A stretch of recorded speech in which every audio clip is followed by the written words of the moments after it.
उसी समय बाहर आ जाता है। तभी इतने में ज़ॉम्बी शेरू वहाँ आ जाता है। शेरू को ऐसी हालत में देखकर वीरू और गब्बर हैरान हो जाते हैं। एक जंगल में गब्बर नाम का शेर अपनी पत्नी शेरनी और दो बेटे वीरू और शेरू के साथ रहता था। शेरू बिल्कुल दूध जैसा सफेद और दिखने में बहुत ही सुंदर था।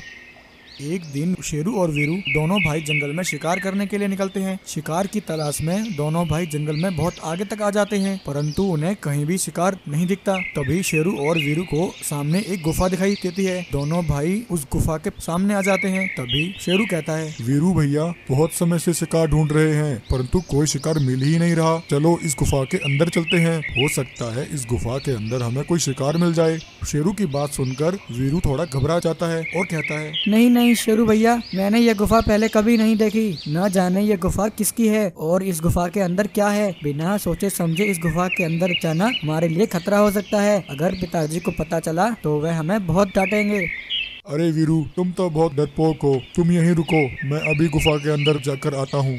शेरू वीरू की बात नहीं सुनता है और गुफा के अंदर चला जाता है। वीरू गुफा के बाहर शेरू का इंतजार करता है। शेरू को गुफा के अंदर एक सड़ा हुआ मांस का टुकड़ा दिखाई देता है। शेरू उस मांस के टुकड़े को खा लेता है। उस मांस के टुकड़े को खाते ही शेरू एक ज़ॉम्बी बन जाता है। उधर गुफा के बाहर वीरू शेरू का इंतजार करते हुए थक जाता है और वापस लौट जाता है।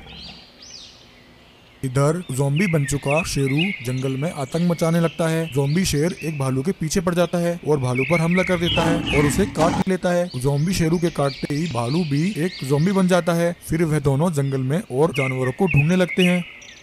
वह दोनों ज़ॉम्बी जिस भी जानवर को काटते वह उसी समय ज़ॉम्बी बन जाता।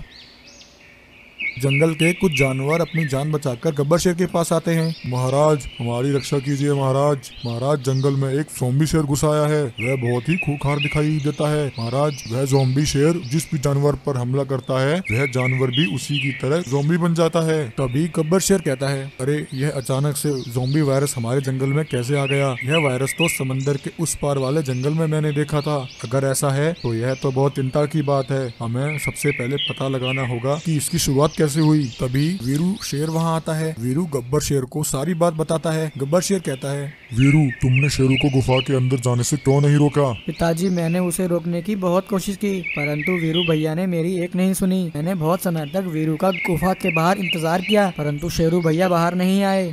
वीरू की बात सुनकर गब्बर शेर अपने बेटे को लेकर उसी समय गुफा के पास आ जाता है। पिताजी, शेरू भैया इसी गुफा के अंदर गए थे। वीरू बेटा, तुम यहीं रुको, मैं अभी इस गुफा के अंदर जाकर देखता हूँ। गब्बर शेर गुफा के अंदर चला जाता है।